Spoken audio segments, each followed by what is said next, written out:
शास्त्री जी का नाम आते ही हम भारतवासियों के मन में एक असीम श्रद्धा का भाव उमड़ पड़ता है।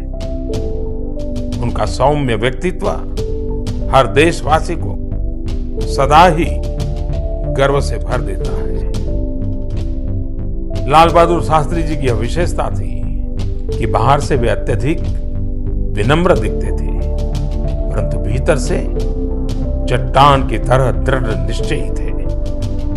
जय जवान जय किसान का उनका नारा उनके इसी विराट व्यक्तित्व की पहचान है। राष्ट्र के प्रति उनकी निस्वार्थ तपस्या का ही प्रतिफल था कि लगभग 1.5 वर्ष के संक्षिप्त कार्यकाल में वे देश के जवानों और किसानों को सफलता के शिखर पर पहुंचने का मंत्र दे गए। कहते हैं कि लाल बहादुर शास्त्री जी खादी के पुराने या कटे फटे वस्त्रों को भी इसलिए सहेज कर रखते थे क्योंकि उसमें किसी का परिश्रम छुपा होता है। देश से लगाव और देशवासियों को प्रेम की यह भावना छोटे से कद काठी वाले उस महामानव के रग रग में रची बसी थी। वहीं शास्त्री जी का जीवन हमें विनम्रता और सादगी का संदेश देता है।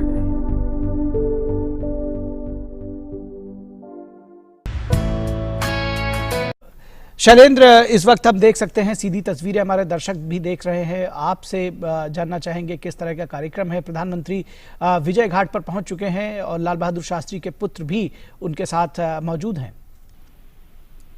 जी बिल्कुल, आप इस वक्त सीधी तस्वीरें देख रहे होंगे। प्रधानमंत्री नरेंद्र मोदी विजय घाट पर पहुंचे हैं। प्रधानमंत्री थोड़ी देर में लाल बहादुर शास्त्री जी को श्रद्धा सुमन अर्पित करेंगे और इस वक्त सीधे वो विजय घाट पर जो समाधि स्थल है उस ओर आगे बढ़ते हुए दिखाई दे रहे हैं। जी हम जानते हैं कि आज पूरा देश लाल बहादुर शास्त्री जी को याद कर रहा है। उनकी 116वीं जयंती पर आज पूरा देश उन्हें श्रद्धा सुमन अर्पित कर रहा है। विजय घाट पर इस वक्त प्रधानमंत्री धीरे धीरे समाधि स्थल की ओर बढ़ रहे हैं। हम जानते हैं कि देश लाल बहादुर शास्त्री जी को ऐसे प्रधानमंत्री के तौर पर जानता है जब उन्होंने जय जवान जय किसान का नारा दिया था, जब देश उस वक्त चुनौतियों के दौर से गुजर रहा था 1965 में। जिस तरह से एक मजबूत नेतृत्व और सुदृढ़ नेतृत्व लाल बहादुर शास्त्री जी ने देश को प्रदान किया और जय जवान जय किसान का नारा दिया। जिस तरह से एक तरह से हम जानते हैं कि तब अनाज की जो एक कमी थी हमारे देश में और उपवास रखने का एक आह्वान किया था लाल बहादुर शास्त्री जी ने और पूरे देश की जनता ने उनके इस आह्वान को माना और एक तरह से सादगी पूर्ण व्यक्तित्व के एक प्रतीक के तौर पर लाल बहादुर शास्त्री जी को जाना जाता रहा है। और जिस तरह से देश की जनता उनके विचारों उनके जीवन को एक तरह से उसका कह सकते हैं कि उनके विचारों का पालन करती रही और उनके आह्वान को जिस तरह से देश की जनता ने उसका पालन किया वो अपने आप में अभूतपूर्व है। लाल बहादुर शास्त्री हमेशा ये कहा करते थे कि दरअसल देश का जो शासन है वो जनता के लिए होना चाहिए और वो एक उदाहरण से सादगीपूर्ण व्यक्तित्व का उनका पूरा जीवन अगर आप देखें तो सादगी से भरा रहा और गांधी जी के एक अनुयायी के तौर पर, गांधीवादी नेता के तौर पर जिस तरह से पंडित नेहरू के निधन के बाद उन्होंने देश की बागडोर संभाली, देश को एक मजबूत नेतृत्व दिया, निश्चित तौर पर वो याद किया जाएगा।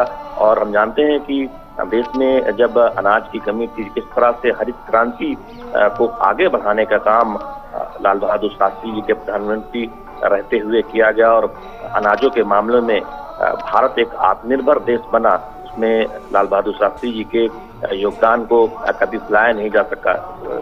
इसके साथ ही साथ श्वेत क्रांति देश में जो हम जानते हैं कि आगे आके उस पर भारत आगे बढ़ने में कामयाब रहा और जो उसकी भी नींव लाल बहादुर शास्त्री जी के प्रधानमंत्री काल में रखी गई थी। तो एक तरह से कह सकते हैं कि सीमा को लेकर जो चिंताएं थी उसमें जिस तरह से एक सुदृढ़ और मजबूत नेतृत्व प्रधानमंत्री काल में लाल बहादुर शास्त्री जी के देश को मिला, और साथ साथ जो दो बड़ी चिंताएं थी, अनाज की कमी उस वक्त भारत को सामना करना पड़ रहा था, और दुग्ध क्रांति की एक जरूरत थी। तो ऐसे में उस ओर जिस तरह से भारत आगे बढ़ा, तो निश्चित तौर पर लाल बहादुर शास्त्री जी के सुदृढ़ नेतृत्व और दूरदर्शी विचारों को एक तरह से याद किया जाएगा कि किस तरह से उन्होंने संकट काल में आगे आकर एक तरह से नेतृत्व प्रदान किया और देश की जनता को वो मनोभाव को समझाने में सफल रहे कि कैसे चुनौतियों का मुकाबला किया जाता है। और निखिल, हम जानते हैं कि उनके पूरे जीवन में आप देखें, अगर बाल्यकाल से लेकर उनके राजनीतिक जीवन में, जब वो गांधी जी के विचारों से प्रभावित होकर राष्ट्रीय स्वतंत्रता आंदोलन में उन्होंने भागीदारी की, तमाम जो गांधी जी ने जिन आंदोलनों का नेतृत्व किया उसमें लाल बहादुर शास्त्री ने जमकर भागीदारी की, और जब कांग्रेस में वो अहम पदों पर रहे, जानते हैं कि रेल मंत्री के तौर पर जब एक दुर्घटना हुई थी, उस वक्त नैतिकता के बहुत बड़े एक तरह से उन्हें एक ऐसे नेता के तौर पर भी याद किया जाता रहा है कि जो नैतिक मूल्यों की बहुत वकालत करते रहे, और जब वो दुर्घटना हुई उन्होंने रेल मंत्री के पद से त्याग पत्र दिया। तो एक तरह से देखें, तमाम मंत्रालयों का कार्यभार उन्होंने संभाला और प्रधानमंत्री बने, तो उन्हें एक ऐसे बिरले राजनेता, ऐसे एक बिरले